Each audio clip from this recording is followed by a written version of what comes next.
Okay.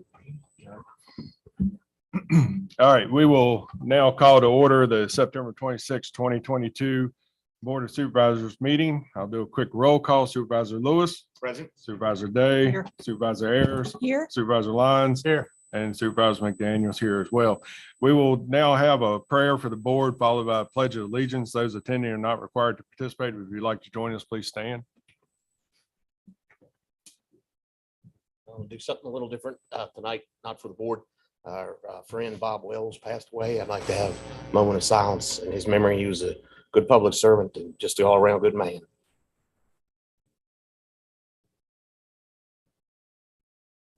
Thank you. I pledge allegiance to the flag of the United States of America and to the republic for which it stands, one nation, under God, indivisible, with liberty and justice for all.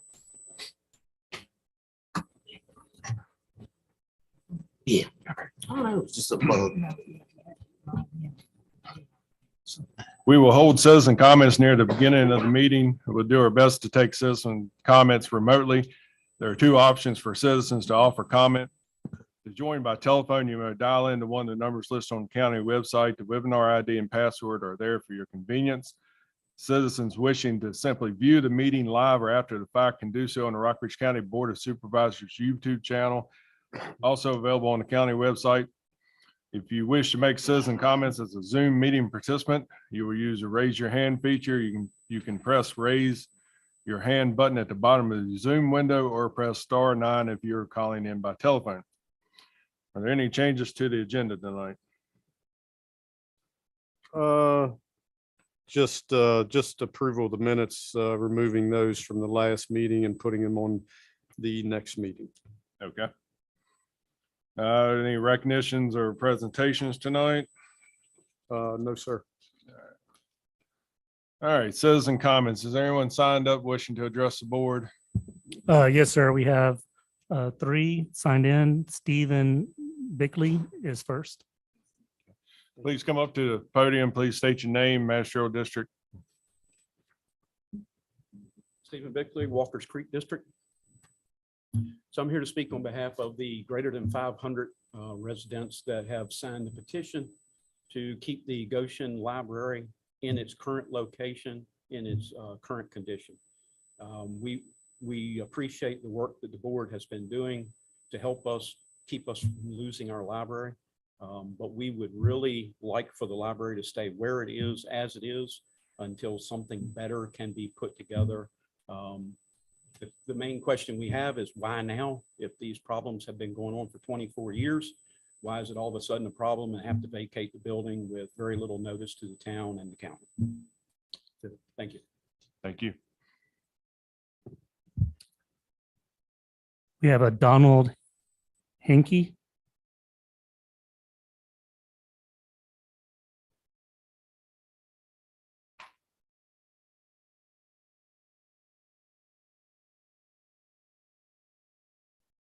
Well, my name is Donald Henke, Walkers Creek District, V.G. Lewis's district.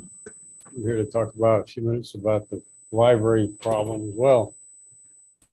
The main situation with the library in Goshen is really a dispute between the landlord and the library board over the last several years, actually. And they've grown to have difficulty communicating with each other. And so some of the deficiencies the library board insisted were in existence at Goshen were rather misaligned on what the actual facts were. And so those kinds of issues have been talked about in the press and so on. And so we should all know that those reasons for the library board moving or wanting to abandon the library are really a matter of public record. Inside that, the issue of it being a bit of a public record, at least out of the newspaper's venue and so on, is that the library board never consulted the public, never held a any sort of planning sessions with the public, and the public are the taxpayers. And the library is at least a quasi-public entity, if not a full public entity, even though it's a 501 organization. It still answers to its constituency, which is the people who pay the bills. And so we'd like to know why we can't have had conversations with the board about their intentions. So if they had released their intentions in time for us to talk about it, this whole thing may not have snowballed into this sort of problem that we seem to have now. The library in Goshen is much more than just a book place. It does a lot of things. It's basically our community center. A lot of things go on there, and they're not seen by the library board. In fact, the library board itself, I believe, I understand that they have only visited our library once in the last year. So how much they could possibly know about the inner workings of the organization is just not there. And then we also understand that the library board may have made an agreement with another building in Goshen, again, completely without public comment. We deserve to make public comments about what happens to the library in spite of its own internal organization. We are the taxpayers. That's our money. We wish to have a say in that, and they should have at least consulted us in advance. And I think the board needs to spend more time on this subject without making a summary decision quickly about what should happen here. There's a lot of background information that hasn't been presented. There's a lot of history here that hasn't been presented on the relationships between the landlord, between the library board, and the things that have happened in Goshen and to Goshen's road cap fund. We're the only library in the entire system that actually has an endowment, who has what at one time $250,000 from Mrs. Roadcap, which was a gift to our library. It had certain restrictions. The money wasn't to be spent for certain kinds of items. Some of those have become irregularities when you look at the record. Money has been spent from the road cap fund for things that weren't authorized by the bequest. Those things also need to be responded to. The library board is obviously a continuing organization. So what happened 10 years ago is relevant to the library board's responsibilities. That should be ventilated. We've got information about that. Again, we need the board of supervisors to give us a little more time to state our case here and to look thoroughly at what has gone on for these last several years and come to a conclusion that benefits the public interest. Thank you. Thank you. We have a Tom McCraw.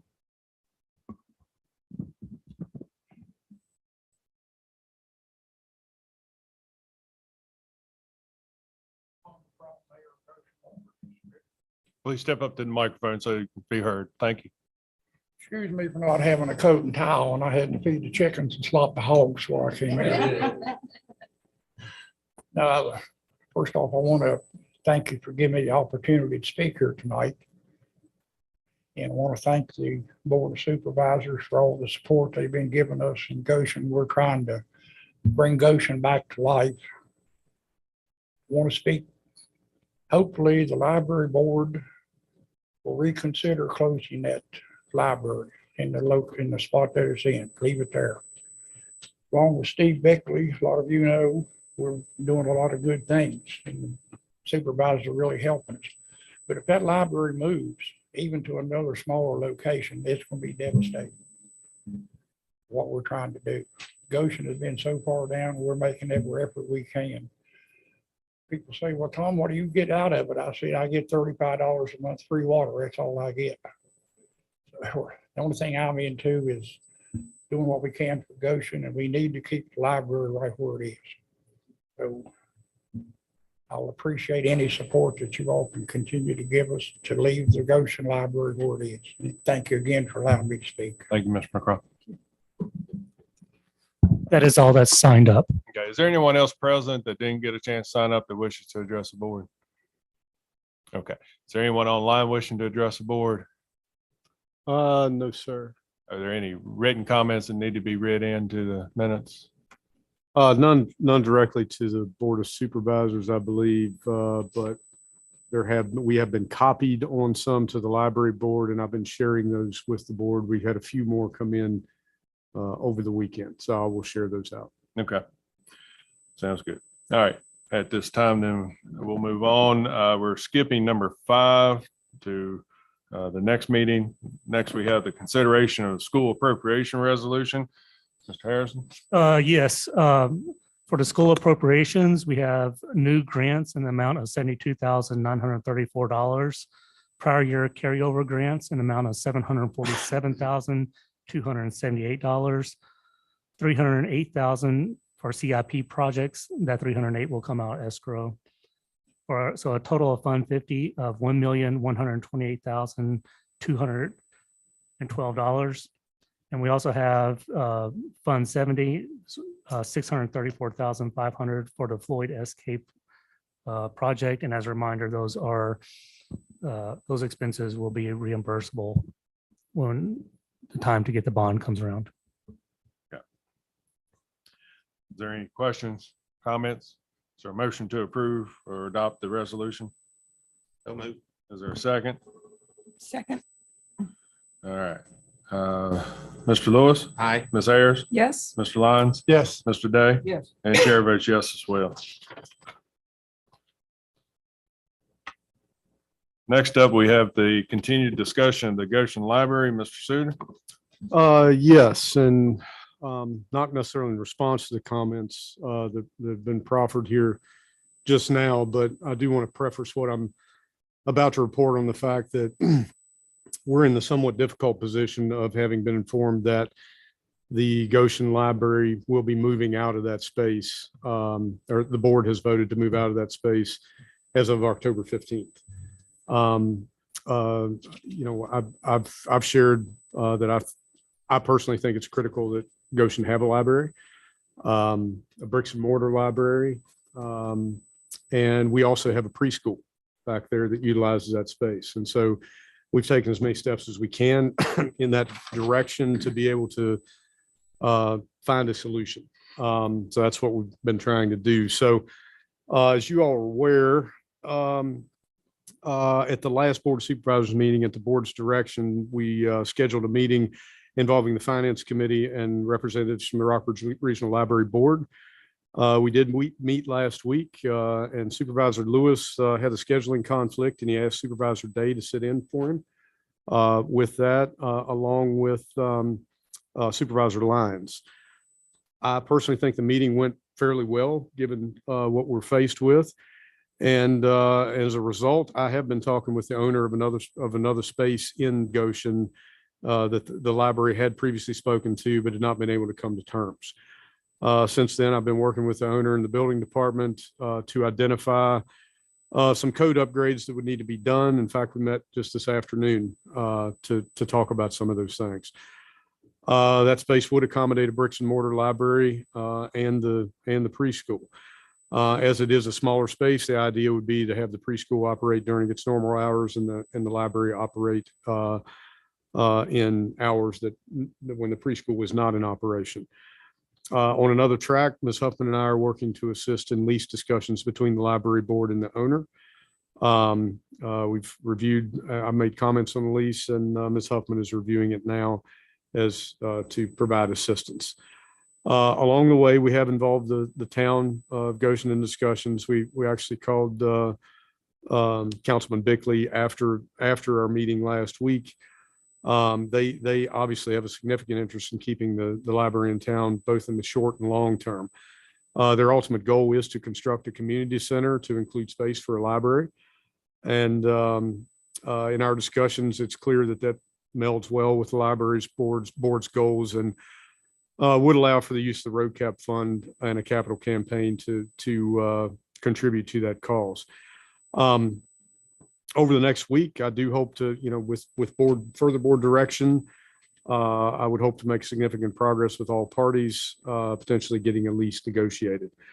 And at this point, I would defer to Supervisors Lewis, Day, and Lyons for any comments that they might have. And again, I do appreciate Mayor McGraw and Councilman Bickley for all their work with us as we've moved ahead on this. And that's the summary of my report. And I would just yield to the three gentlemen. Let's see, let's start with Supervisor Lyons. Any comments you have? I just say it was probably one of the most productive meetings I've been a part of in years, where we could actually hear from the horse's mouth what was going on. And I think I can honestly say we're committed to making sure that there's a brick and mortar library in Goshen. And, hopefully we'll be successful within the next few weeks, because I know we're in a time crunch. Supervisor Day? I agree with everything Dan said. I was surprised and really pleased with the outcome of our meeting with the library board. The library board assured us that they want to do whatever they possibly can to keep the a library in Goshen.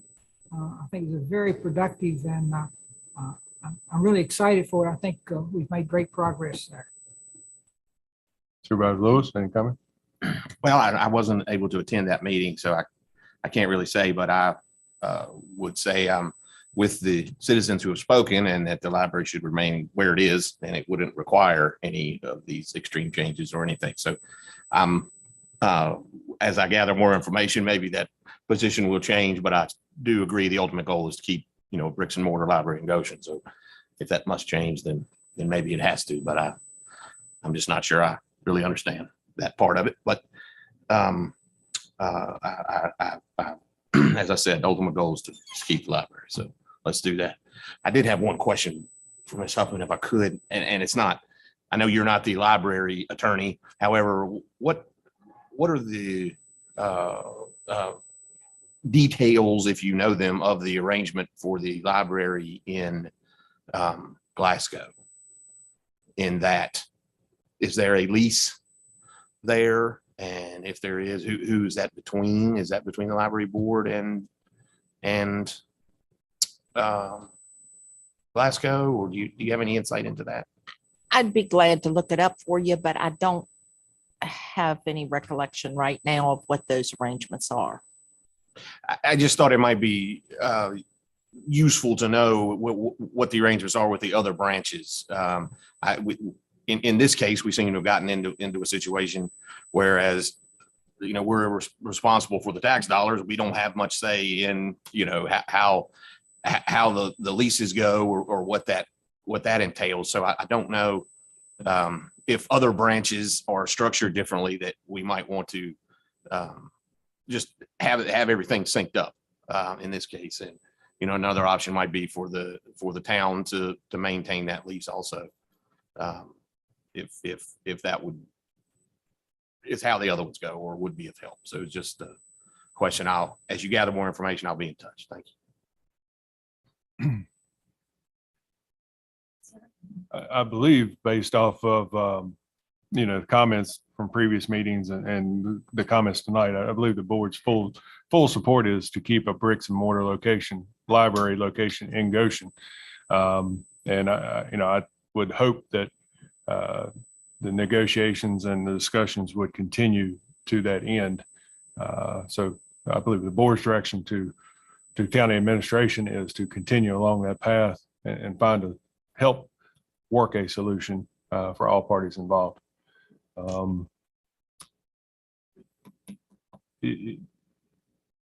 With the town's involvement and the library board's involvement, and as one gentleman said earlier, communication is key. Sometimes communication is hard, but having the parties sit down and discuss this, get everything on the table, is probably the best course of action. Is there anything else you're looking for from the board in respect to that? There's not. I mean, I think we're trying to do as staff and also as board members that you all have worked on it, several of you closer than others. We're trying to get to the best place we can possibly get to, the best option we can get to. Is there any other comments, concerns from the board? Not necessarily regarding that. I would just like to congratulate Goshen on their receiving some congressional directed funding to aid towards their community center. That's a great accomplishment for a town, and it's a wonderful thing. So there's a greater start there than we had hoped. Everyone good?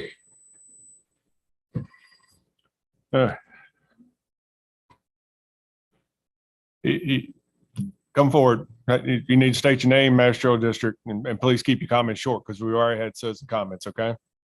My name is Carol Holland.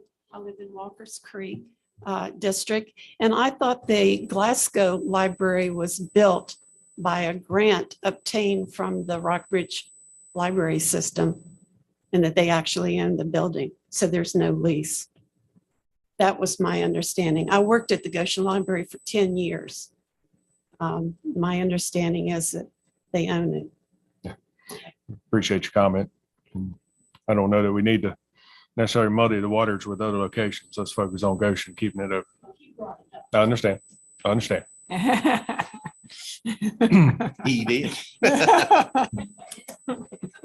All right. So your administration is going to continue. Now, is it the October 15th? Is that a firm date or are we doing what we can to keep it open until we can find a solution? We're doing everything we can with everything we've got. So that question was asked. And again, I have it's not secondary to me. It is primary right there with the library is the preschool, because the preschool is under the county.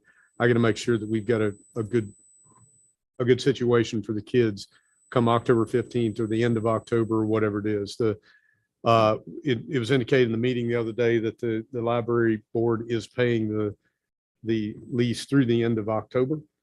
And so they got the lease, and that gives us a little bit more time to have further discussions. But has the library board committed to that, or is it? No, this was not the full library board. This was a representative group. So I can't tell you that the library board itself is committed to that. Okay. But yes, the indication was, as the gentleman said, it was a productive meeting, and I got the feeling that they were willing to extend as long as the current landlord is. I believe Mr. Goyette's and present with us. Anything you'd like to add to the discussion? Or if you can speak to, is the 15th a firm date, or you planning to stay as long as you can, as long as It we is keep? not a firm date. Excuse me. It's not a firm date. I did speak with members of the library board over the weekend. Everybody feels very positive about the meeting that we had with Spencer and with Mr. Lyons and Mr. Day. So we are eager to work this out and to make this other location work. As we mentioned in the meeting, we're flexible with the preschool and the hours. So yeah, that's not a firm date. Okay, thank you very We'll much. meet officially on Thursday. Okay.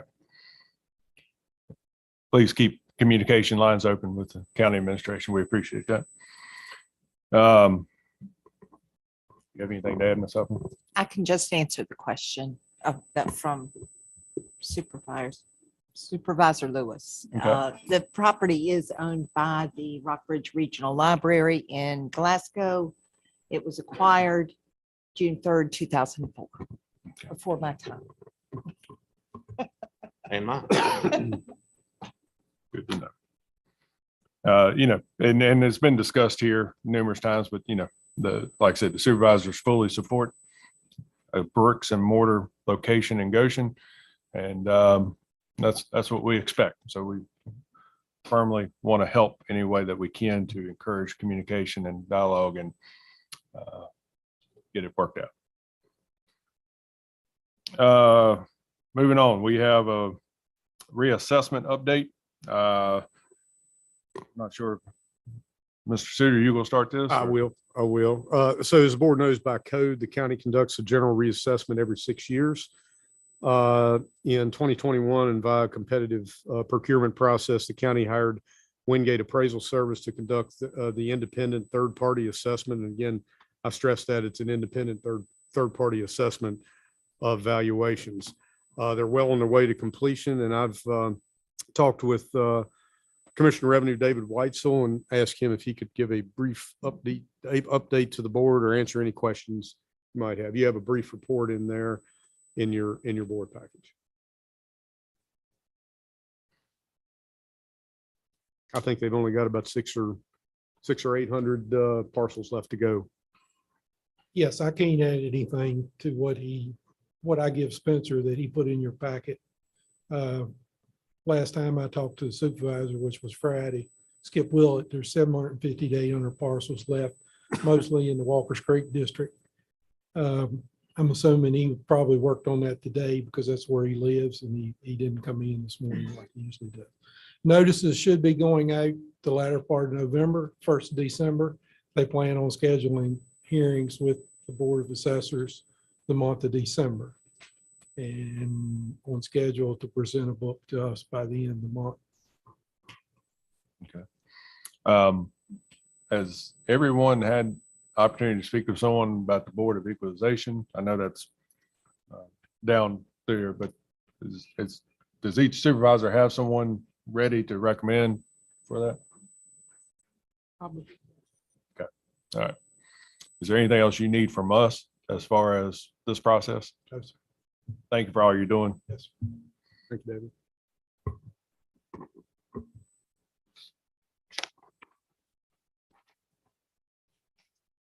Let's see here. We have the Board Building Code Appeals. Mr. Holland, term expires October 22nd, 2022. I believe Mr. Holland is willing to be reappointed. Is there a motion to do so? Yes. And a second? Second. All right. Ms. Ayers, Yes. Mr. Lewis. Aye. Mr. Day. Yes. Mr. Lyons. Yes. And Chair votes yes as well.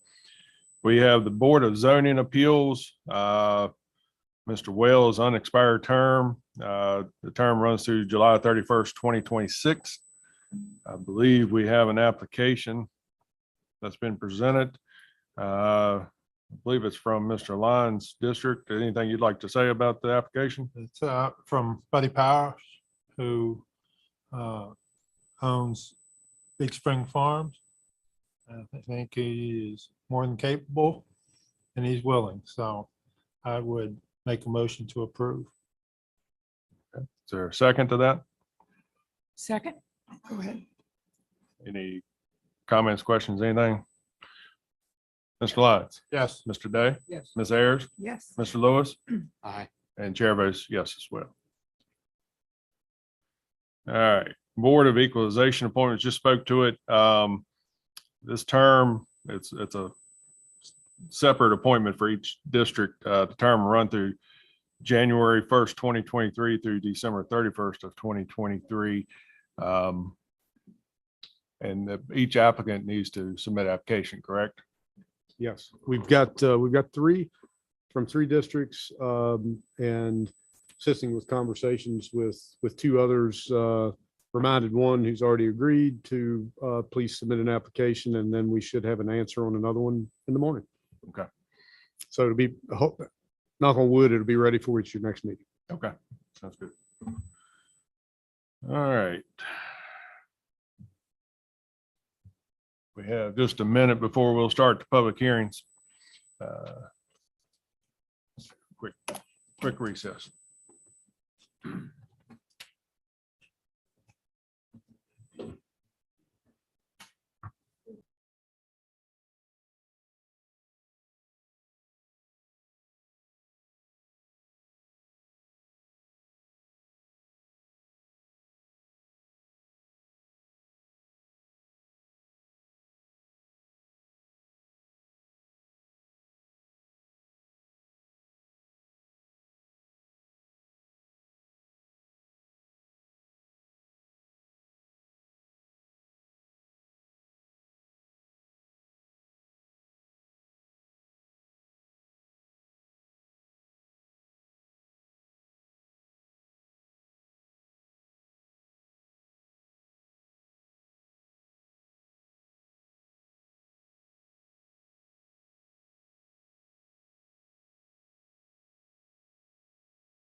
doing business at Shenandoah Christian Academy at 6926 North Lee Highway, Racine, Virginia. Application for a special exception permit, private school in the agricultural and general uses zoning district. Mr. Sladen? Yes, sir. I have a brief presentation for each of these. Go to the next little bit. The first one, public hearing for this evening is Sorry. The first one for this evening, public hearing is Marlborough Baptist Church Incorporated, doing business as Shenandoah Christian Academy. As far as the details of the project or the project is under consideration is owned by Marlborough Baptist Church Incorporated. Tax map numbers 40-A-2 and 40-A-B.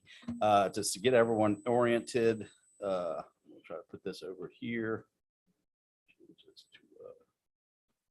The Marlborough Baptist Church consists of actually 3 different tracts. A total of the 2 we're dealing with this evening is 16.5 acres. There's no deeded acreage associated for tax map number 40-A-2, but per the GIS is approximately 2.8 acres. And that's not uncommon for a church tract not to have associated acreage with it.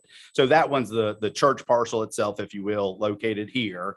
And then 2A, again, 40-A-2A is 13.756 acres per tax one. That actually has some acreage associated with tax rolls. Of course, that's the larger parcel to the rear there. Both of those are under consideration this evening, and they total a total acreage of 16.5. It should also be noted that the church also owns this single family dwelling here with associated acreage going on assumption it's somewhere around 2 acres, not part of this application. The property is located in and surrounded by the agricultural and general use district. That's the A2 zoning district. The special exception proposal itself per section 603.03-20 of the Rockbridge County Land Development Regulations, private schools are used by special exception in the A2 zoning district. The applicant is Marlborough Baptist Church, again, DBA Shenandoah Christian Academy. The school plans to utilize the existing church facility for the proposed private school. On September 14th, 2022, the Planning Commission held its public hearing and has recommended approval of the special exception with the following conditions. Number 1, school facility is limited to existing buildings and surrounding property for outdoor activity. Number 2, total number of students not to exceed 35. Number 3, the school will be limited to day students only, no boarding students. Number 4, all school will be limited to K through 12th grades. Number 5, all trash will be taken directly to landfill and not county collection centers or county green boxes. Number 6, lighting shall be in compliance with 1303 of the County of Rockbridge Land Development Regulations. And number 7, approval is contingent upon Virginia Department of Transportation, VDOT, Health Department, Building Department, and the Rockbridge County Office of Fire, Rescue, and Emergency Management approvals and compliance with the Department of Education requirements. With that, I'd like to turn the floor over to Pastor John Tilley, pastor for Marlborough Church, and Melissa Tilley, school administrator and head supervisor for the school itself. We'll stop sharing. Thank you. Thank you. Good evening. Good evening. Thank you. So just a brief history of the church. I've been pastor of Marlborough Baptist Church there in Racine since May of 2018. I served as assistant pastor several years before that.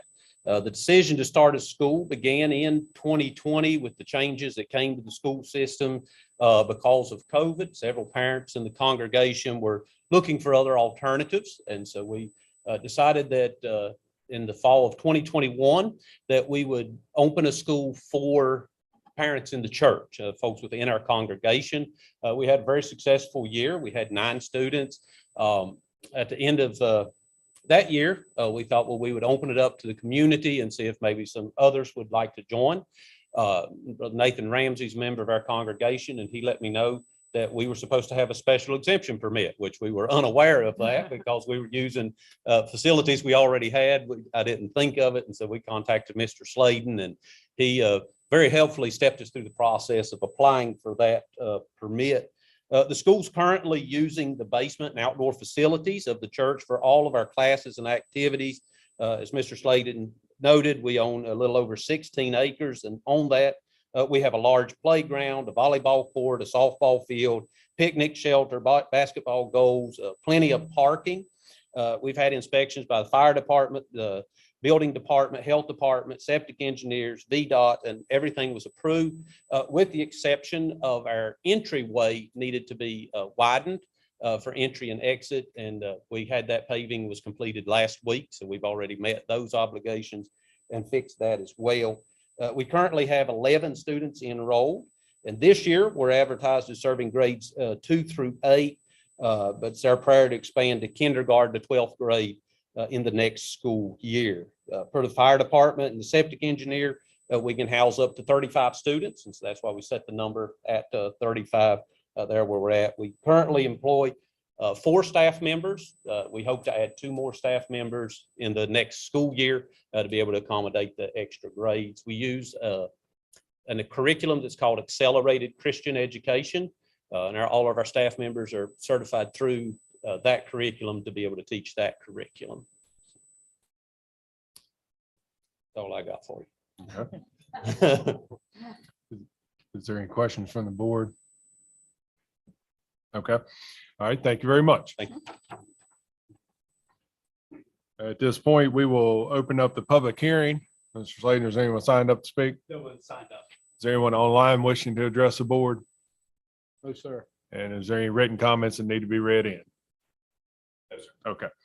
All right, then at this point, we will close the public hearing. Board discussion. Any comments, questions, concerns, anything? My only question would be, I realize you're doing grades, I think 2 through 8 right now. You talk about going K-12. Is there any reason for us not to approve K-12 right now, or is it? No, sir. We had that similar discussion at the planning commission. They've recommended K through 12. Yes, sir. Yeah. Yeah.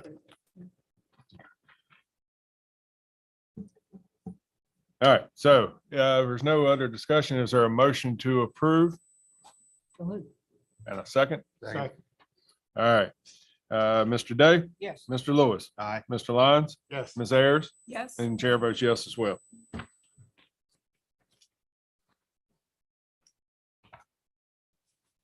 All right, next we have the Conger Campgrounds at Natural Bridge, doing business as Natural Bridge KOA Campground at 214 Killdeer Lane, Natural Bridge, Virginia. Application for special exception permit, campground in agriculture and general uses A2 zoning district and the general business B1 zoning district. Mr. Sladen? Yes, sir. I have a brief PowerPoint before I turn it over to the Conger family. This is a special exception for Conger Campgrounds and Natural Bridge. DBA is Natural Bridge / Lexington KOA Holiday. Details of the property itself. Property under consideration is owned by Conger Campgrounds Natural Bridge LLC, consisting of tax maps number 96-10-5B equaling 40 acres, 90 and 96-10-8 consisting of 33.75 acres. So approximately a total of 73.75 acres that's part of this application.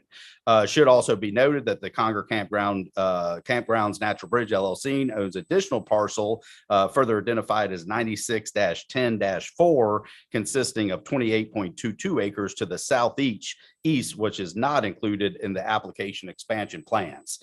Property is located in the agricultural and general use districts and in the general business zoning districts B1.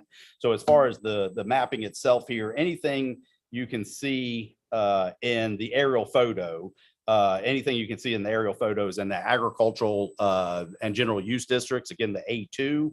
And so the existing campground facility is located in the A2 zoning district, but some of their holdings are in the business zone as well. And they have a location map associated with their PowerPoint presentation, but the large majority, the office and 24 of the 30 proposed units are in this area located primarily, if not entirely, in the business zone. So this is a special exception for the A2 and B1 zone. Currently, the campground consists of 110 sites, including RV sites, 10 sites, and rental cabins. As far as the special exception proposal itself, per section 605.03-14 of the regulations, campgrounds are used by special exception in the B1 zoning district. Per section 603.03-15 of the regulations, campgrounds are used by special exception in the A2 zoning district. Again, the applicant is Conger Campgrounds, Natural Bridge. The proposed expansion includes a new office building, bathhouse, pool, and a building for firewood and 30 additional RV campsites. Additional proposed expansion includes a general store, playground, dog park, and pavilion for the patrons of the campground, for the use of the patrons of the campground. On September 14th, 2022, the Planning Commission held their public hearing and recommended approval of the special exception permit with the following conditions. Number one, substantial compliance with the concept plan prepared by the applicant titled Natural Bridge KOA 2022 Special Exception Drawings dated August 9th, 2020. Number two, total number of campsites to include RV sites, tent sites, and cabin sites not to exceed 145. That, of course, brings in the existing 110, approximately 110 on tax roll. I think it was 114 plus the 30. And so there's some wiggle room there as well, if you will. Number three, all trash should be taken directly to landfill and not county collection centers or county green boxes. Number four, lighting shall be in compliance with 1303 of the County of Rockbridge Land Development regulations. And number five, approval contingent upon Virginia Department of Transportation, VDOT, Health Department, Building Department, and the Rockbridge County Office of Fire, Rescue, and Emergency Management. With that, I'd like to turn the floor over to Ken and Chris Conger, representing the project. I'm going to stop sharing mine for a second and get their presentation up.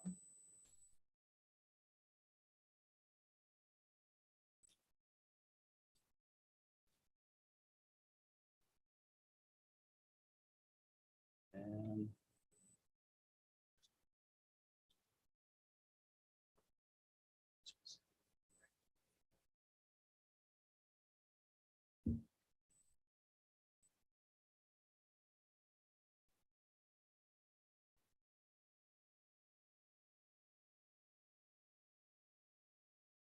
bear with me here.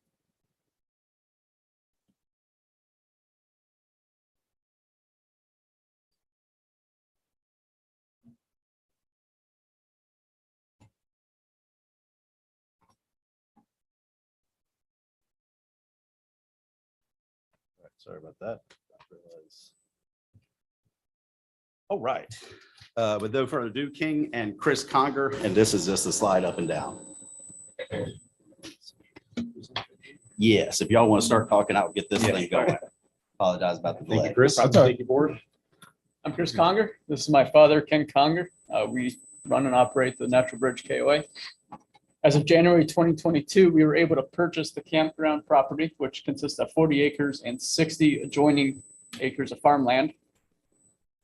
With camping becoming more popular in the past few years, we simply do not have enough spots to have everybody satisfied, especially with rigs becoming larger and needing more accommodations. Our campground was built in the 70s and was not meant to have what we have now on the roads. So every day we're turning down campers, which is obviously a loss of revenue, not only for us, but on part of the county as transient tax, which our campers have to pay for. And the more campers we have, is the more customers going into local businesses and raising revenue that way as well. Next slide.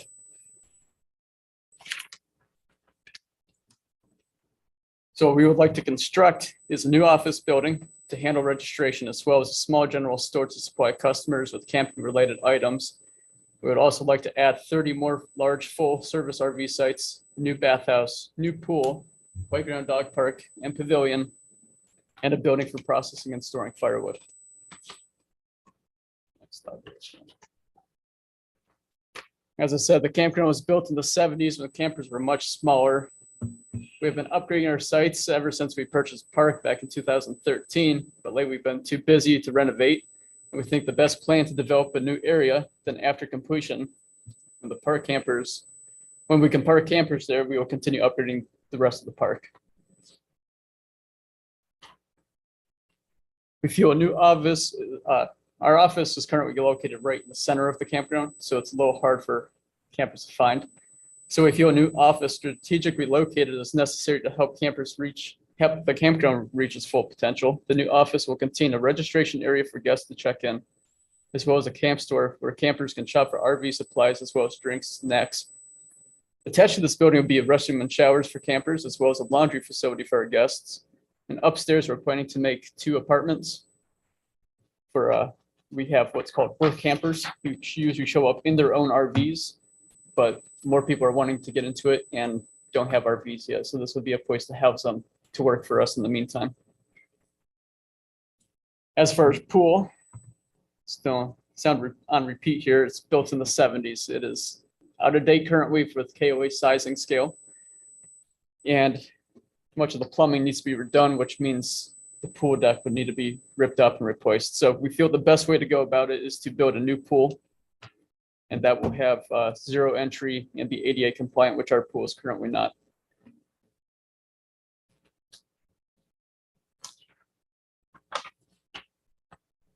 We would like to add a new playground, dog park, and pavilion. Let's see, a new playground will give kids some place safe to play.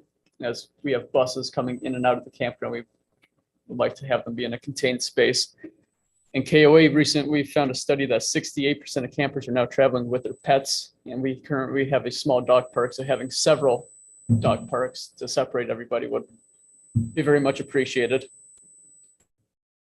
And campers are asking for group areas to get together, so a nice picnic shelter or 2 by the pool and playground would be a good addition as well. We also need a larger area to store, split, and bundle firewood. Currently, our wood process is done in our golf cart garage, so our golf carts are not being maintained or stored out of weather properly. I'm sure many of you can relate, or garages be taken up. And above the wood processing garage, we would like to build a maintenance project office for not only us, but our employees who heat up their lunch or have somewhere to stay that's not in the registration building where they're in the view of our customers, get them out of sight. Not that they're unsightly.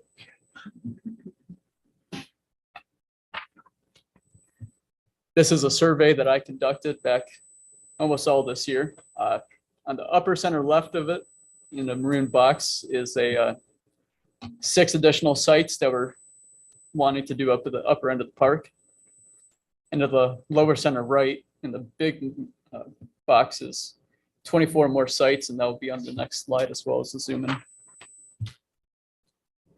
So on this slide, this shows the 24 sites that we would like to do. Shows our proposed location for a new office. And the office will have a store, bathrooms, laundry, apartments, whatnot. And you could also see where a playground, dog park, and pavilion are going to be located. But in that area, we haven't done any exploratory digging yet, and we are in Rockbridge County, so who knows what we will come across. So we would like some lenience in being able to shift stuff around. So that is just a reference of where one location could be. And on the other side of the road is a location for a stormwater retention pond, but we are in the midst of talking to surveyors about what we could do to store stormwater or mitigate it. So there are other options we're coming across. This presentation was made back in August. We've met with them since then. And another option is underground storage. So that's just another thing we need to consider.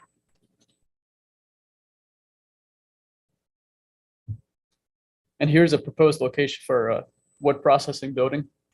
As you can see, we kind of have our building centralized here. We have our double wide, a log home, our golf cart garage, and a Kwanzaa hut that we have. And that's just so we could keep an eye on everything. If anyone's passing through, we know we could see them. And we decided on a farmhouse theme for our registration building. This is an artistic rendition of it. We want it to look like a classic farmhouse to pay respect for the local area and its rich history of farming. And these are sites that we built early 2020. These are premium deluxe patio sites. They're concrete pads, concrete patio with upgraded patio furniture with a enhanced fire experience via KOA's guidelines. And those are actually remodeled sites. Any new sites that we do are going to be longer, wider, nicer to accommodate the big rigs coming in. This is the overhead shot of the 24 additional sites, registration building and the pool. Stay on that for a second. We currently have designed in a roundabout type system around the building. And that's just so we could see everybody coming in and out of the park. Occasionally we have people just drive through. We don't know if they're campers, locals, or what it is. So we would like to have a gate system with security, just so if you have good intentions, come through and drive the park, that's fine. But anybody else would like to know who they are and where they are. In 2021, we collected over $100,000 paid for by our campers as transient tax to the county. And that was with 100 sites being operational. We're not currently at full capacity. We have 10 sites of wiggle room before we meet our maximum. So we were able to calculate by adding 30 more sites, that's $30,000 more dollars as revenue for the county. I believe that is the end of our presentation. Thank you. Is there any questions from the board? From Mr. Conger? I would just like to say thank you for recognizing the transient tax that's paid by your customers. Thank you very much for your presentation. At this point, we'll open the public hearings. Anyone signed up to speak? Is there anyone online wishing to address the board? No, sir. Is there any written comments that need to be read in? No, sir. Okay. All right, then at this point, we will close the public hearing. Any board discussion? Comments, questions, anything?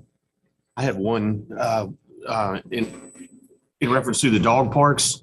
Do you, is that only for campers, or would you entertain usage by citizens who wanted to have that experience and not be camping there?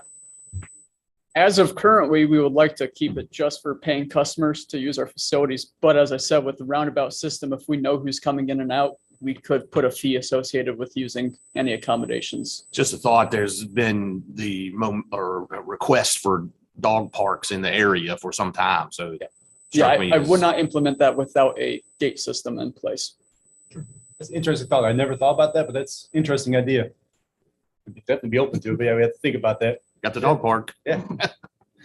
I'll just add, per zoning, it would have to be patrons of the campground itself, same as the swimming pool, same as anything else. I mean, there could be other zoning text amendments or other things in the business zone to explore to have a dog park open to the general public. But at this time, it would have to be associated with the campground itself. So that would have to be a zoning text amendment? Potentially. I mean, we have provisions. I know you don't like that term. Well, no, I always welcome with open arms, let's put it that way. But we currently don't have, I mean, we've talked about it with a accessory use to veterinary clinics, those type of things. And in fact, it could fall under kennel, to tell you the truth, with just going off the cuff. But same thing as the pool, there's amusement parks, that type of thing that's provided for, but these amenities would be for the campers themselves. Okay. Any other discussion? Is there a motion to approve? Yes. All right, and a second? Second. All right. Ms. Ayers? Yes. Mr. Lewis? Aye. Mr. Lyons? Yes. Mr. Day? Yes. And Chair votes yes as well. Thank you.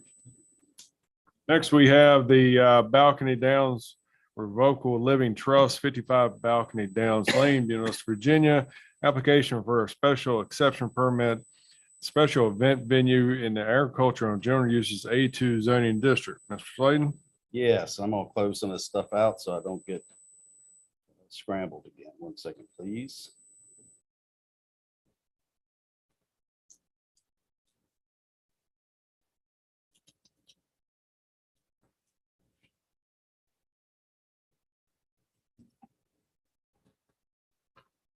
All right, this is the third public hearing. This one is associated with Balcony Downs Revocable Living Trust.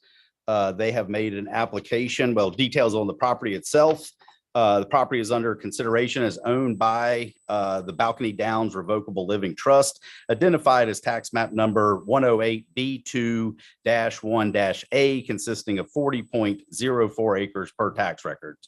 Again, it should be noted that the trust owns an additional 10.249 acre tract to the south, which is further identified as a 108B2-1-A1A, which is not included in the application. Property is located in the agricultural and general use districts and is somewhat surrounded by the agricultural and general use districts. If I may, I'm going to do my pointer option again. So this is the outline of the property here. The additional 10-acre tract, 10 and change tract is located to the south here, as stated. As far as the surrounding zoning districts, starting here and working clockwise, all of this is going to be in the agricultural and general use district. However, across the street, there's a large farm field that's ironically enough in the industrial zoning district. So primarily adjacent to industrial zoning, primarily to the rear, northeast and south, essentially agricultural, but to the west, it would be industrial. The special exception proposal itself, per section 603.03-24 of the regulations, special event venues are a use by special exception in the A2 zoning district. The applicant, again, is Balcony Downs Revocable Living Trust. In addition to the existing manor house on the property, the Balcony Downs Manor House, the property also includes 2 additional dwellings that are currently utilized for short-term rentals. In addition to the dwellings, there is existing structure on the property that is proposed to be utilized for the special events. Per the Planning Commission recommendation on September 14th, 2022, the Planning Commission held its public hearing and has recommended approval of the special exception permit with the following conditions. Number 1, the permit is limited to no more than 52 events, special events per year. Number 2, substantial compliance with the concept plan prepared by the applicant titled Site Proposal Balcony Downs, Rockbridge County, Virginia, dated July 20th, 2022. Number 3, events will be limited to a maximum of 200 attendees with no more than 100 vehicles on site for events. Event manager shall be on site during all events. Number 4, all site activities will be concluded by 10 p.m. on Monday through Thursdays and by 11 p.m. on Fridays and Saturdays. No special events will be held on Sundays. Continuing on with the recommendation of the Planning Commission, number 5 is adequate off-street parking and traffic controls will be provided. No parking along Glasgow Highway, further identified as Route 501. A stop sign shall be installed on the property at the entry to Glasgow Highway. Number 6, alcohol beverages will not be self-served. Number 7, all trash will be taken directly to landfill and not the county collection centers or county green boxes. Number 8, any amplified music must be within an enclosed structure. Number 9, lighting shall be in compliance with 1303 of the Rockbridge County Land Development Regulations.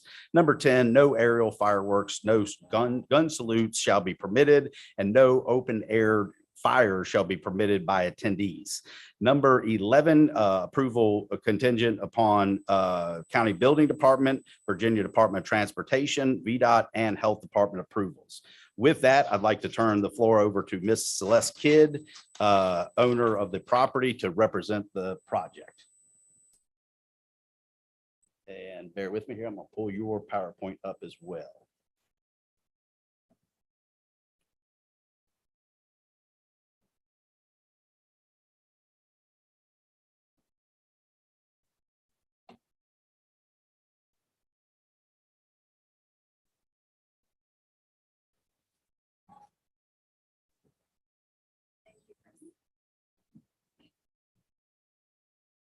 Thank you all for giving us this opportunity. I'm Celeste Kidd, and this is one of my daughters, Morgan Fitzgerald. She is our property manager. She is our coordinator with guest relations, and she's my right hand. So we want to share with you really what has become our family dream since we acquired the property. For those who are not familiar with Balcony Downs, it is, oh gosh, that's fast. Balcony Downs was once a very large farm producing dairy and corn. Today, it consists of 2 parcels equaling 50 acres. And as Chris told you, there is the main house along with 2 guest houses. So the property is about 50-50 wooded and open. The open area is in the center, while the wooded area is primarily around the perimeter, which gives a nice natural buffer to three of our neighbors. The activities of any events would be primarily located in the center of the property. As Chris mentioned, the west perimeter is on 501, which gives for a really good entry visibility. And the acreage itself allows for ample parking and for overflow parking. So about 8 years ago, we renovated and started offering the 2 guest houses as short-term rentals. We chose platform Airbnb. And ever since we started, we've maintained superhost status on that platform. So to have a superhost status, you have to be able to adhere to strict standards for cleanliness, professionalism, the amenities you offer, and you actually have to have the ability to attract people to your area and to your property. So we have attracted well over 1,000 guests that we've hosted over these years, and we have maintained very, very high ratings throughout. So a year ago, last year, we began offering the Manor House, which is the main home.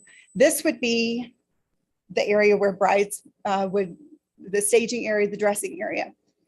It is 4-bedroom, sleeps easily 10. There is parking to the left of the main house, and that would very easily fit 10 cars. And that would be for staff parking and guest parking for the bridal parties.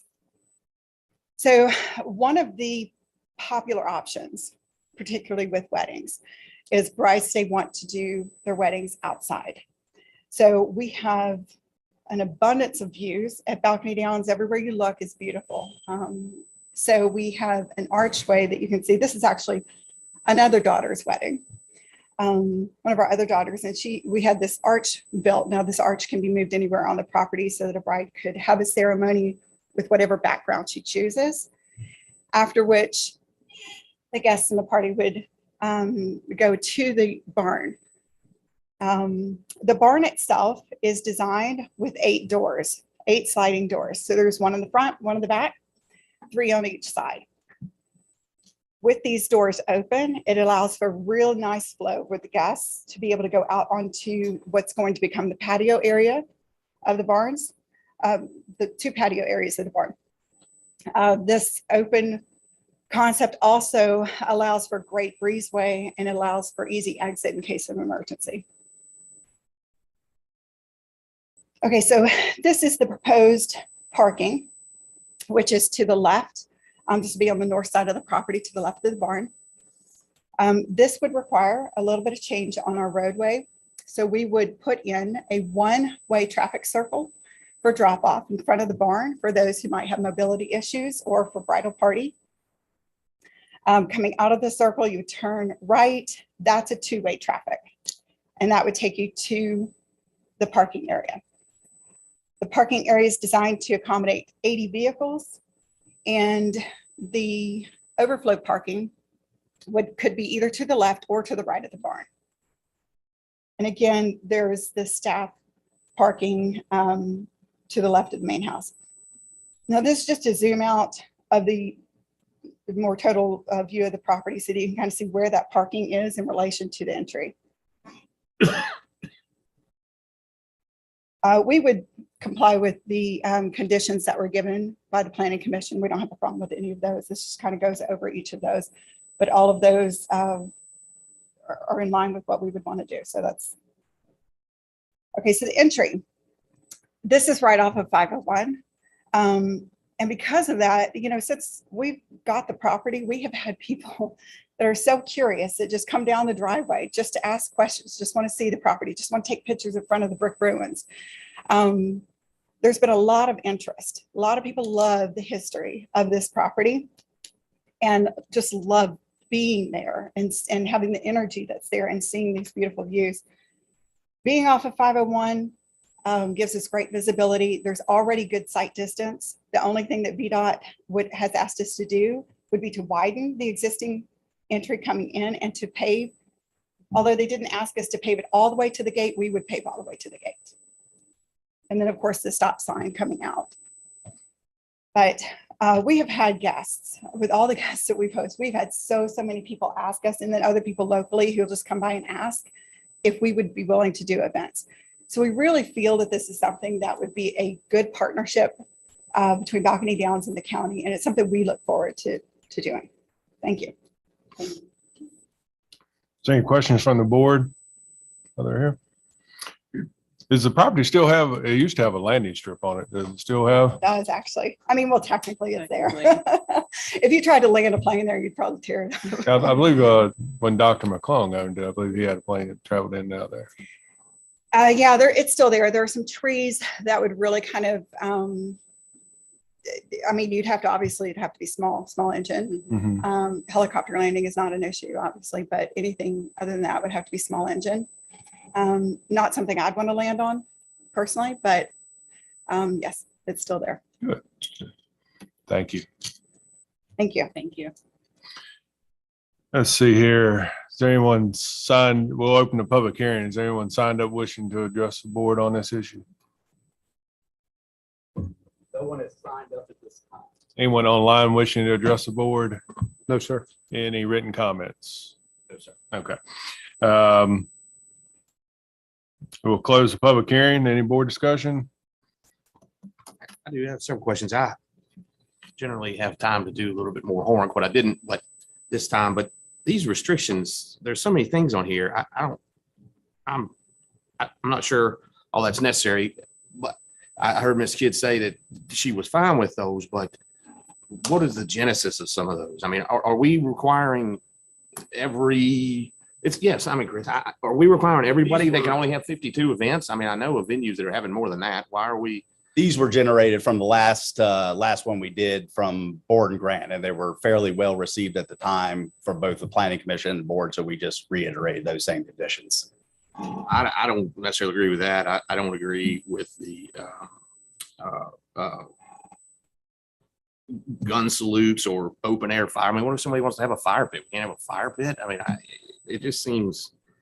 I'll get with you later, I guess, because I don't know that I want those to be. It's not something I would want every venue to have to do. If they're going to put the money in and invest for that business, if they want to have a Sunday event, they ought to be able to have a Sunday event. It's just my take on it. I'm fine. I don't think we have to, but I think that they're having continuity or having consistency from one application to another is an important thing to do. And I think recognizing that you still have neighbors on different properties and being able to count on one day a week where you don't have a major operation in your backyard is a nice thing to do. Now, I'm thrilled with this project. I'm very excited about seeing Balcony Downs go this way, but there are others. Anyway, I think it's very important to protect other people in the neighborhood and some of these things. And I also trust the planning commission with these, don't you, Jack? That's why I asked for where the genesis came from. So it didn't sound like, that was this case. And I agree that I want it to be, sort of general. And that's why I'm bringing this up, because I'm concerned that we're being too restrictive. And a special exception permit allows for the exact examination of each property. And with this one, with 50 acres, I mean, there's no way a fire pit's going to bother anybody. And if it's a military event or something, if they wanted to have a gun salute, they ought to be able to have one. Those are the kinds of things that worry me as we have more and more of these events and venues, which is a great boon to the county. So those are my concerns. Any other discussion? Is there a motion to approve as presented? Yes. And a second? Second. All right. Ms. Ayers? Yes. Mr. Lewis? Aye. Mr. Day? Yes. Mr. Lyons? Yes. And Chair votes yes as well. Thank you. Next, we have the public hearing on the Hazmat ordinance and resolution. I believe this might be Mr. Ramsey. Members of the board, just as Mr. Suter mentioned last meeting, I wasn't able to be here. This is essentially just to codify what we've been doing since back in the 90s, typically billing for hazard materials response, mainly on the interstates where we encounter a large amount of time and product to be used to clean up these events. So we have been, while we've been using the state code since then, within the last year or so, we've been challenged on not having a local ordinance to allow for these billings. So the process, been working with Ms. Huffman on the process to provide the language for the code update and then the resolution for you all that you have. So. Ms. Huffman, anything you want to add? Yes. Any questions from the board? Yeah, obviously the committee worked on it. I just wanted to be sure that the fees are commensurate. For instance, how much stay dry is $13 worth? That's a bag. Is that a bag? So yeah, so we work with and get these state or these rates come from the state. That's what if a state hazmat team would come in and bill for that, that's exactly where we get those fees. And rates from the state for the schools and the constitutional officers and everything else down the road is 50% of what it actually is. But we couldn't do any more if we wanted to, or right. So that's what the typical rate as we would set would be. We actually try to get the product reimbursed on site if we have to call in a large cleanup contractor, depending on the incident. They bring all the stuff with them. Deputy Chief Moore and myself always try to work out if the fire department has used, let's say, 10 bags, we try to get it from the contractor that shows up to allow them to bill for it as much as we can to kind of ease that process. But that's the $13 is essentially the 25-pound bag or 50-pound bag or however much that is. is that examined annually or on some regular period of time? Yeah, we would those fees annually. We could do that. We haven't done that up until now, but we could certainly set that, and then that would be similar to what we do with the EMS transport billing, where we would have to come back and update the charges as they increase or decrease for whatever. Well, I can't remember the other issue where I was having the same thoughts, but we shouldn't have to come back every time. It should be, if it's based on the state rates, could we just say commensurate or equal to or something like that, which would, does that help or hinder or give more authority? I mean, I think the concept here is we are agreeing to bill for these things, and I'm dialing into, a specific thing, but if we're going to be billing them, we need to be billing them at reasonable. I mean, my understanding is we do bill them. We just don't get paid for it. Correct. Right now, yeah, just for a couple of recent bills, apparently we have not been paid because we didn't have. Right. the It's local not ordinance. it's not a fact that we're not billing currently. Correct. We do bill. We just don't get paid because we don't have an ordinance. Right. Mr. Lewis is more about the fee or the price. If something happens that the state changes the price per bag of stay dry to $15, we shouldn't have to come back to a meeting to address our fees. Can we just say it's commensurate with whatever state fees regulations are? I don't think that's an appropriate way to set rates and fees. Okay. You can do it. I think it'll be questioned. I think if you don't have the specified amounts, they are gonna ask why you haven't specified those amounts and disallow them. This resolution is an alternative to putting these rates and fees in the ordinance.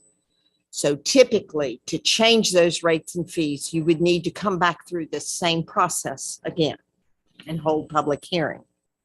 So instead of doing that, we've incorporated language into the ordinance that says you can change your rates and fees by resolution, meaning the board could take action with having it on the agenda and not holding a public hearing.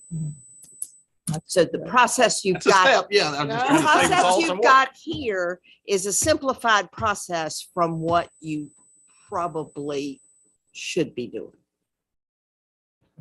I think to Mr. Lewis's point is, we just need to keep an eye on the prices and make sure we're charging appropriately. And, if it needs to come back to us, it needs to come back. So. And as the revenue or the bill payment goes to the responding department, Does. We correct? use it as a So pass-through. I'm wanting to make sure the volunteers, support them, and also obviously as we give allotments, to make sure we're helping all we can. So that's the genesis of my concern. So let's keep an eye on it, if you would, Chief. Like I say, we typically try our best, and most of the time we can make it happen to swap the supplies used on scene, and that's optimal. So that whatever the fire department brings with them, they take that back home, and then we certainly bill for their time and efforts there. Some of these instances take quite a long time, but Plus, they're ready if they got a back-to-back. sure. Is the foam, is that the 5 gallon? Yes, sir. And that's something that the county already buys and stocks. The volunteers, they don't pay for that, so that's something we buy that annually as well. And the scuba, is that per $45 per tank that's used on the scene, or what is that? The CBA. Yes, so that's some of the supplies, the hourly rate for using that. If it's a hazmat incident and the staff members have to, or the fire department members or part of the hazmat group has to use that, that's the hourly rate for using that equipment, much like a fire engine. Okay. All right, any other questions for Chief Ramsey? All right, at this point, we will open up the public hearing. If anyone signed up wishing to address the board, Mr. Harrison, could you check to see if anybody signed up there?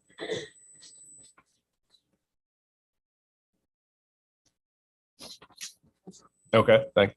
Anyone online wishing to address the board? No, sir. Any written comments? Okay, we'll close the public hearing. Any other board discussion, comments, or motion to approve? So moved. And a second? Second. All right, Mr. Day? Yes. Mr. Lewis? Aye. Ms. Ayers? Yes. Mr. Lyons? Yes. And Chair votes yes as well. Thank you, Chief Ramsey. You need to take action on the resolution. That action was for the ordinance. Okay, Move to approve the resolution. all right, is there a second? Second. All right, Mr. Lyons? Yes. Ms. Ayers? Yes. Mr. Day? Yes. Mr. Lewis? Aye. And Chair votes yes as well. Thank you, Ms. Huffman. Thank you. All right, next we have public hearing on lifetime dog tag ordinance. Is this Mr. Harrison? Yes, I'll start it out. Yes, after multiple meetings with the Finance Committee and Ms. Travato, County Treasurer, the recommendation is to issue lifetime dog tags at $20 per dog for all types and eliminate the distinction between unsexed male and female. Eliminate annual permits for individual dogs. Would still require a kennel permit, and that would remain as an annual permit. No fee changes to the annual kennel permit, be $25 for 5 to 20 dogs and $50 for 21 to 50 dogs. And a fee of $5 for a replacement tag versus the current $1 fee. We also discussed commercial kennels, and I'll turn that over to Ms. Huffman.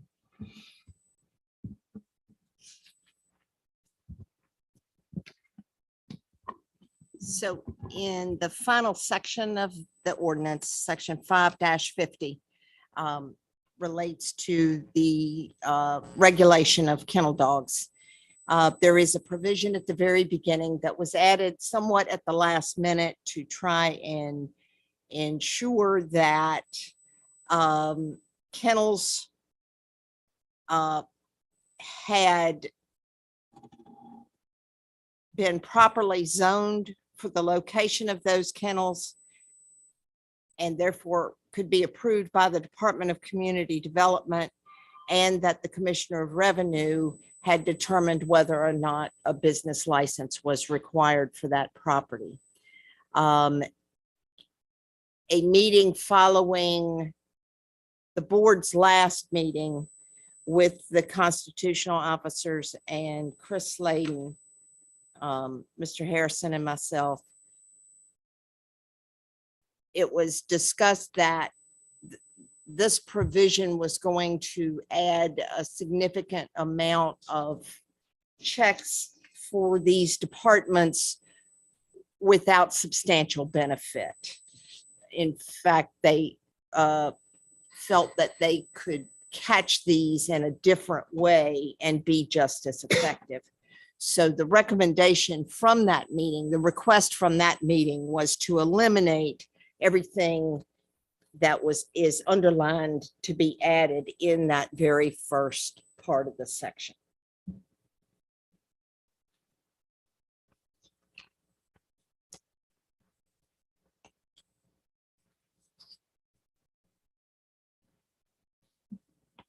Can we ask a question? Certainly. My only question back to the, not the commercial, but the life of the dog tag. How do we find out whether they've been, had their rabies? I mean, that's one of the protections that we have is every year the rabies certificate comes in. Are we foregoing that? Are we giving that up? I believe what it will come down to is if there is a concern about it, someone would have to check to see if the rabies vaccine was current. If I could add, that question was asked, as the committee worked, and the treasurer receives a report from the veterinarians with the dogs that have had vaccines. So she already is cross-checking those things. So we're not losing that need. Agreed, which was the genesis of the dog tags to begin with, was to monitor the rabies vaccine. So that part of the process doesn't change. Well, there's probably not a mechanism to that says you're getting the new ones. They're turning in the vaccines, but they're not turning. There's no way to know that, oh, that dog's vaccine is now lapsed, because it's obvious. It's a once every 3-year vaccine. So that's not happening. My understanding, I wish Mr. Otter was here, but she said she is tracking that. Okay. Yeah, I mean, it was asked. Right. Yeah, And so I know what you mean, but if they don't do that, then are we sending out a letter that says now are we in the business of sending out letters reminding people they have to now get their vaccine? when they apply for the dog tag, she is aware of that. So she would say them, we are not in the business necessarily of enforcing that, but there is a check. The answer is no, we really will not be enforcing rabies anymore. And that's fine. We can do that. But I'm just saying that I would disagree. That is not the answer. The answer is there's no change in enforcing the rabies with this. you just said that we are not in the business of enforcing rabies. Well, I don't think we ever have been. Because she's You not are. enforcing No, it. you She's can't get your dog- notifying. You can't get your dog tag. Currently, you cannot get your dog tag without proof of rabies every year. Nor can you with this.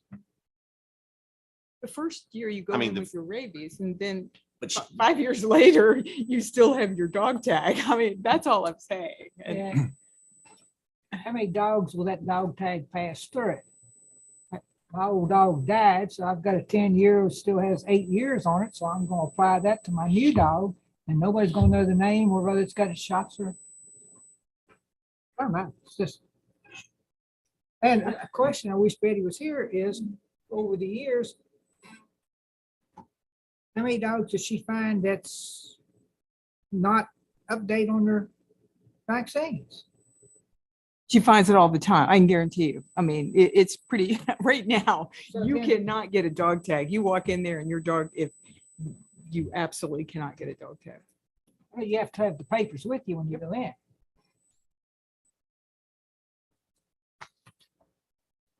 So that is a lot of work. It is something that we will lose. I'm not, it might be a trade-off, but rabies is absolutely an issue in our county. My question, I mean, when this process started, ultimately, there's the prices that are currently being charged on an annual tag, and with the amount of work and the prices that we have to, the expenses that we have, county's not making any money off of dog tags. And in fact, it's probably losing money. And it's a tremendous amount of work on the treasurer's department. And it is a cumbersome process for our citizens. So, trying to alleviate some of that was the original intent. My question is, which I know when this whole process started, I was on the committee, and $20 was the initial thought. But there was also the option for doing an annual tag. If I have a dog that's 10 years old, why do I want to buy a lifetime tag when they might only live a year or two? So my question would be, if we're not going to do the annual, have the option to do an annual tag still, should we not lower the fee amount down to something reasonable, like $5 or something, just, for a lifetime tag? I mean, we're not making any money off of it to start with. So I thought the option was in here. I didn't see it in there. It was removed. It was removed. Last meeting. The annual tag. Well, I mean, if you have a puppy, $20 tag is certainly a reasonable thing. If you have a 12-year-old dog, maybe it's a little stiff, but I'm not so opposed to that one. Can I ask you one question, getting back to the rabies? Is there a way to heavily penalize somebody that has a loose stray dog, and we currently do, that is not current on their rabies? That's enforced through a different section by the animal control officers. I guess it would depend on the judge's determination if it went that far.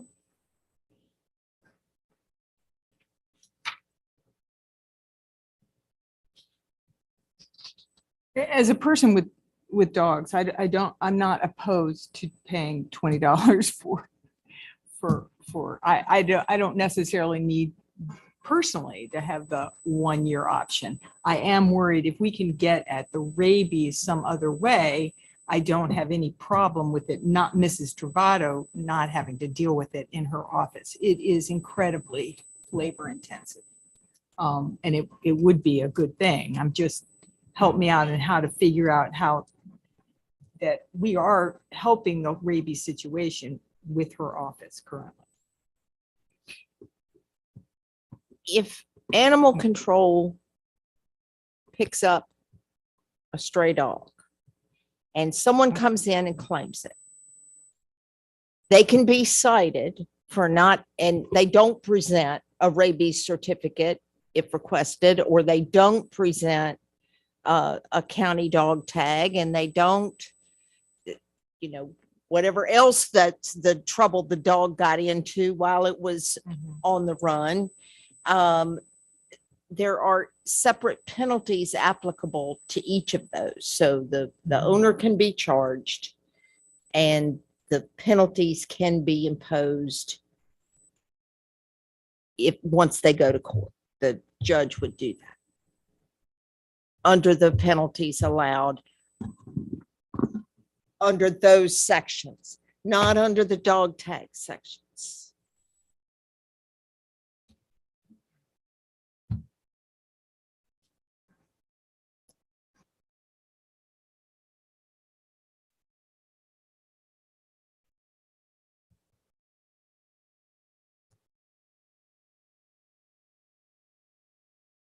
Any other discussion? All right, we'll open a public hearing. Is there anyone signed up wishing to address the board on this issue? Anyone online wishing to address the board? No, sir. And is there any written comments? Okay, we'll close the public hearing, and now it's up for discussion. Like my comment, like I said, mentioned earlier, it's not a process. We're losing money as we deal with the license. It's a hinder and it's a difficult process for our citizens. It's busy work for our treasurer's department. I mean, you know, I think everything, and I thank the committee for working on it. I think going to a lifetime license is the right thing to do and a good thing to do. I'm just worried about, I don't think the $20. I know when we started out discussions on it, it was $20, but there was an option for an annual so that somebody could continue to get an annual if they wanted to go that route, if it was cheaper for them. And I'm fine taking the annual out of it, but if we do that, my response would be, let's lower the fee and make it affordable for our citizens, just, you know, $5 or something like that, and just move on, would be my take on it. Any other board discussion or comments? What flexibility do we have? We, You if can we go set 20, below, we can go. you can't go above. Right. Yeah. Without re-advertising and all. Right, right. Well, I mean, on average, $20 is going to be a lot less expensive than. the Unless you have a annual. 12-year-old dog, and then it's gonna be very expensive. You know, I mean, and that's what, you know, like you said, if you're getting a brand new puppy, it's a great deal. You know, it's gonna save you money down the road and it's gonna save you time and everything else. But for existing dog owners that have an older dog, it's not. It's gonna be, they're going from $2.50 to $20 for a dog that may only live another 6 or 8 months. I mean, you don't know. And that's why, you know, if it's not the option, that's why I would like for us to consider lowering it. I'm fine with that. Yeah, as you stated, the object here was never, in changing this, it was to align with some state requirements and make the process easier for our citizens. So the dollar value isn't, it's not a revenue stream. That's not what we're trying to reserve or accomplish. I'm perfectly fine decreasing that to whatever. Right. I mean, I think the origins of this is to make sure people have their shots. That was the origins of the dog tag, not a revenue.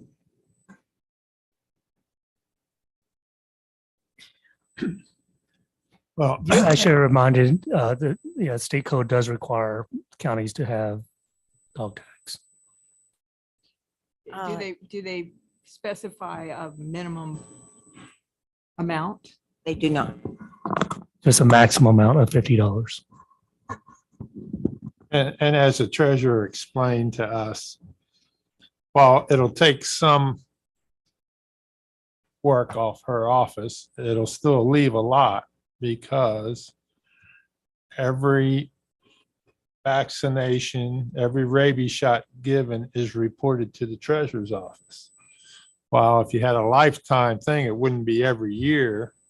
But eventually, when that shot was due, either she's going to get notice that the dog was given the shot, or there won't be a notice that the dog received the shot. Now, I know in the past, I've had dogs and I've gotten contacted by the treasurer's office and, you know, why haven't you renewed your license, or where's the rabies shot? And of course, the dog's dead, and of course you don't have to give it. Now, oh, okay, they've been very good about that. So I think they will still be verifying rabies shots, because that was one of the points they made at the meeting. And so there will still be a lot of work that that office does dealing with rabies shots and dogs. And so I'm not against lowering the 20, but I think, you know, maybe 10, but because there'll still be a lot of work in that office. My only thing is, I mean, I think we're losing money as it is, you know. Yeah. I mean, it's so even, I just don't think it's not a revenue producer for us. How are we losing money? Well, the cost of the tags and the work, I mean, I believe it was in the information that was provided. But we're not, I mean, our staff, we don't have fewer staff people because.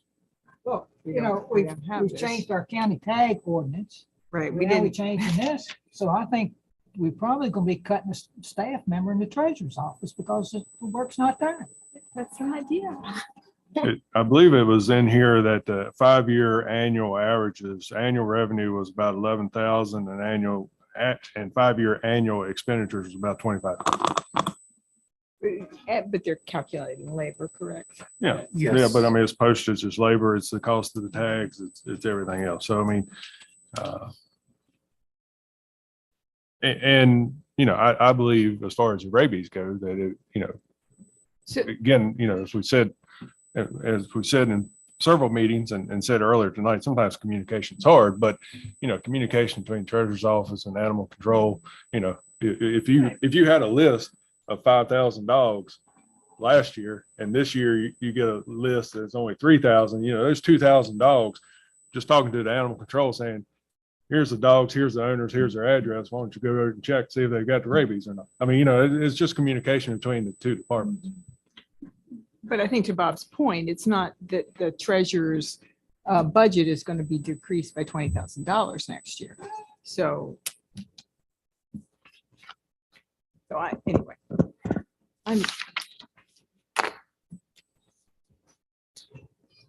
All right.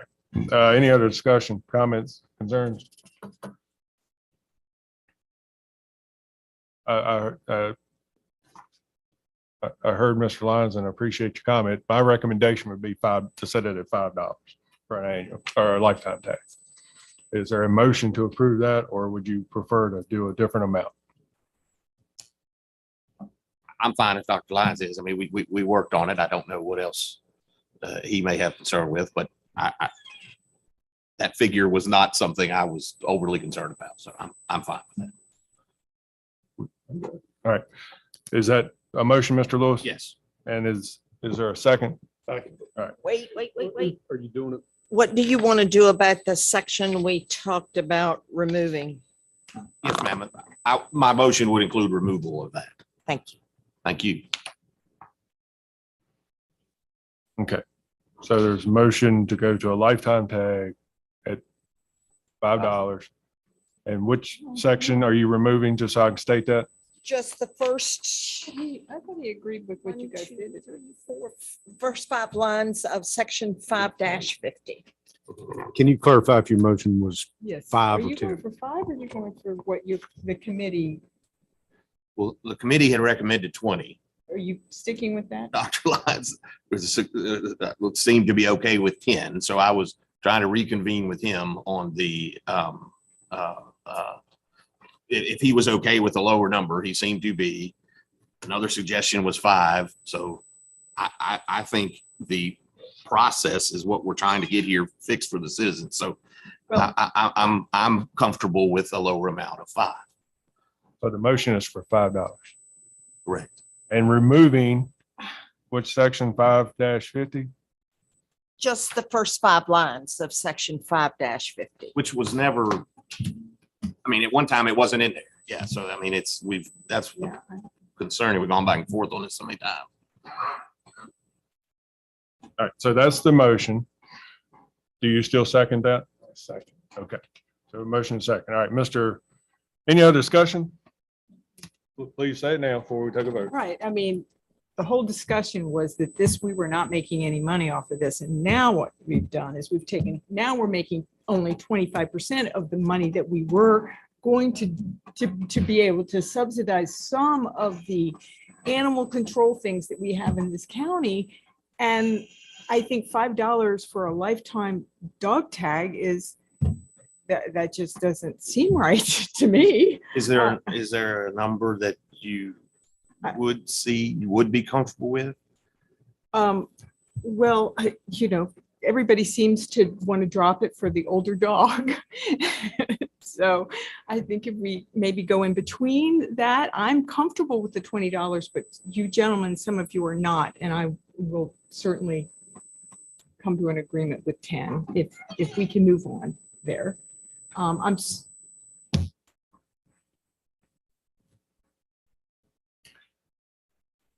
mean, at 5, why are we charging at all other than the state makes us? Yeah. Is that it? Can you live with 10, Mr. Lewis? Yes, sir. All right. Now we have a motion and a second. Does he need to amend his motion at this point to $10? Yes. Yeah. So are you comfortable amending your motion to $10? And I can amend an amended? Or should I withdraw and just start over? Maybe just withdraw and do a whole new motion if it's okay with if the rest of the board consents to that. I mean, that would make it cleaner. I'm glad we can come to consensus. I withdraw my motion. But I do make a motion that You we. withdraw your second. I withdraw my second. All right, now start over, Mr. Lewis. So I move, we approve at $10 for a lifetime dog with removal of the First 5 lines. first 5 lines 50 or 5-50. of 5-50. All right, motion. Second. Any other discussion? All right, Mr. Lewis, Aye. Mr. Lyons. Yes. Ms. Ayers, Yes. Mr. Day, No. and Chair will vote no as well, because I think it's still too much, but motion passes.